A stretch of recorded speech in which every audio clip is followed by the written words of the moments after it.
যখন মিষ্টির টুকরাটাই কাপড়ে পড়েছে, মেয়ে ওই আসরেই জামাইকে বলতেছে, সত্য ঘটনা, তোমার সরি বলতে হবে। তো ছেলে কানে কানে বলছে, সরি আর হবে না। দেখেন এখনো বাসরই হয় নাই, বিয়ের আয়োজন স্থলেই কিন্তু বসে ঘটনা করতেছে।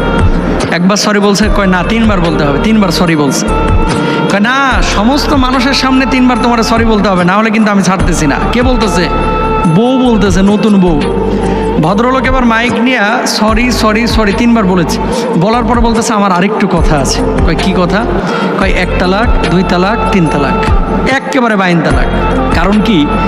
সামান্য একটু মিষ্টির টুকরা কাপড়ে লেগে গেছে, সেই জন্য যদি তারে উন্মুক্ত এই ময়দানে মজলিসে বসে আমারে 3 বার সরি বলতে হয়, 60 বছরের জীবনে এর সাথে কেমনে কাটাবো? তাহলে তো সরি সরি জিকির প্রতিদিন করে বউয়ের পাও ধরে বসে থাকতে হবে।